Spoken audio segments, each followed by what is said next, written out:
Well, here's a look at the Central Electronics 100V that I bought. And yeah, somebody had been in this thing to repair the capacitors.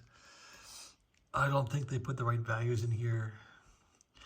I don't know what they did, so I'm just going to rip out everything they did and start over. I think this transformer is actually a choke. So I got to figure that out. And I took out a bunch of stuff tonight. I actually just ripped out all the old capacitors that were in this thing on top. I figured if these aren't being used, I don't want to see them. It's confusing if they're in the unit and not being used. So I don't care about historical appearance. It's like if these don't work, they go out in a trash can. So that's that. Yeah, gentlemen put capacitors in here at one point. I'm not sure at what time this person did this. I'm not sure who owned this thing. The VFO was frozen, so it must have sat for a long time. So I'm going to start over and just start replacing and trying to repair the power supply on this thing. You don't want to turn this thing on unless the power supply is perfect. And I'm going to pull the final tubes out of it too, just in case there's no bias and they burn up. So here's Joe Batchelor's coils that he invented. That I guess they had a hard time making these coils, but there they sit. So this must have been thrashed around with UPS. A few of these wires were off, and I'm not sure if they were off for debugging the unit or they just fell off, but I put these wires back on. These coils made the trip successfully, thank goodness. I would have no idea how to fix those coils. And here's the huge band switch they talk about rebuilding it if you need to replace wafers. This one looks to be in great shape. I think it's because it's covered up by a cover and it's not exposed to dust and dirt and everything, so it looks to be good. So that's that. So I got to order some capacitors. That's kind of a nightmare. Let's see here. I think this radio is sort of like the military radio I fixed. So I sort of bit off a lot on this one, and it's kind of like you bite off a lot. It's like, do I really want to do this? So you take it step by step. Let me flip it over a little bit here. And there it is. Looks like it's pulling up carpeting. Cheap carpeting here. Anyway,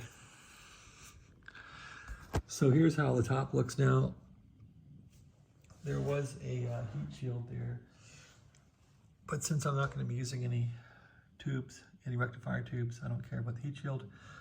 Ripped it out, ripped out these capacitors here. This one, I should probably rip it out too, but I don't want to do that. This has like 4 or 5 sections in it, so see if I can revive that one. And I'm thinking about making like a little bracket and trying to get some capacitors that I can mount on here that have screws in the bottom that would simply be mounted. So these are all 250 microfarads at 450 volts. That's not going to be too hard to find 3 of those. Anyway, that's where it's at. The 5U4 went here. They had these little adapters in here, rectifiers. I'm not so sure, but these are too good. I wouldn't mind replacing the diodes in these with some really good diodes because you don't want to wreck the power transformer with a short. And I gotta fix the fuse holder here sometime. That got broken in the move or the transport by UPS. So that's that. It's coming along. This is a big job. It's a lot of work. And then once this power supply is fixed, you don't know if this thing's even gonna work at all. So anyway, yeah, they were saying these modules come out. I was trying to pull, this is a relay here, and these modules supposedly come out. I was trying to pull those out just to really rip out this capacitor. And I thought, no, let's not rip it out. So These should have sockets on the bottom, I would think. Let's take a look. So it's that section there. There should be some sockets around there for those to come in and out. And what do we got here? There's some octal sockets here. So were those octals? I don't think there's any octal tubes here. So maybe those are sitting on octal sockets. What do you think? I don't see anything else in here that would tell me. So these might sit on octals. Let's see. No, I don't think that's them. So here and here, pretty much back from those holes in the front, it lines up with that knob there. Let's see where these things are. There's the knob, go straight back. What do we got here? Okay, there's the relay right there. And there's a gosh awful looking socket there. And there's an octal socket. So yeah, so one of these things is an octal socket, and one of them is this god awful socket here. And those should pull out. I was pulling on these things and wasn't getting too far, and I thought they're supposed to come out, but you don't want to break things. And there's the relay. Okay, and here's the other capacitor here, which luckily has easy access. Yeah, I can probably rip this one out and just put in some small capacitors there. That's probably what I'll do with that one.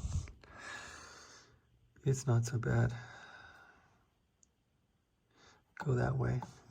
Maybe put a terminal strip here or something, and put in some small ones. So that'll take care of that. Yeah, the big worry is, how do I mitigate all this crap in here? All right, well, that's about it. I did get the VFO in this thing today also.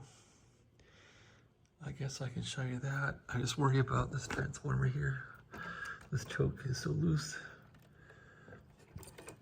I should screw it back in, but I guess I'm too lazy. Well, I guess I can show you the VFO upside down. Let's do that. There's light on it, so I'll just turn the camera upside down like this. So here's the VFO that I got in today. Sorry about the moving around here.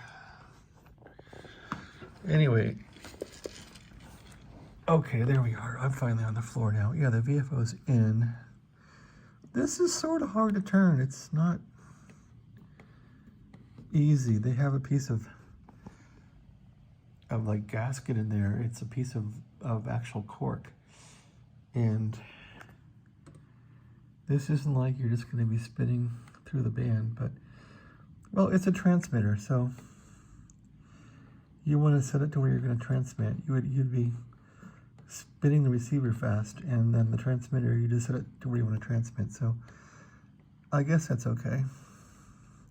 So I cleaned up the window today and cleaned up that, got the VFO back in here. This didn't spin at all before. It was just all jammed up. And then this little reduction gear works, so you can spin it easy and it'll go. So that's all finally tidy. I hope the VFO works. I had it working on the bench last night, and then it just kind of quit. So not sure if it got a short or my power supply just crapped out. I don't know why it was working, quit working. I really couldn't find a short. I was in there looking for a little NE2 bulb because Dominic Tessa had said, look at the little bulb in there, and it seemed fine. So that's about it. Yeah, this is all back in here now. So I think I was up until 2:30 in the morning working on this, but it works good now. It's accurate. And the band switch here, here's the band switch.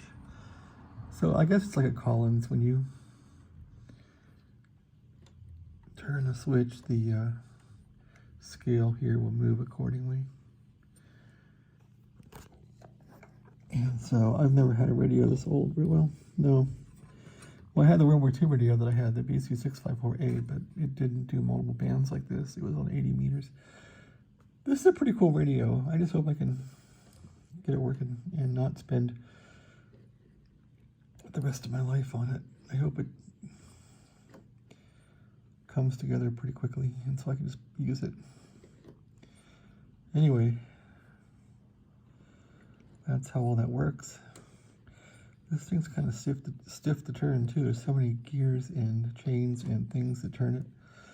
You can see all the stuff in here turning. There's the gear stuff, chain, and you'll see that when this band is turned, that chain is turning the band switch. Ooh, that's something else. I gotta make sure the band switch is actually lined up to the correct band and the correct coil. That could have been screwed up by somebody, so that's something else to worry about. But it's all turning for now, so when you get these things that are blasting around eBay from pillar to post, you just don't know what you're going to get. So, but all in all, this thing's in pretty good shape, I suppose, for being 63 years old. And Dominic knew the founders, Wes and Joe Batchelor, and others, so he's been very helpful on my journey of this little radio now for a few days. Anyway, that's about it. Thanks for watching. Have a great day. Yep, I gotta work in the power supply next. Get some parts and go to town. This might be a slow project. Thanks for watching. Have a great day.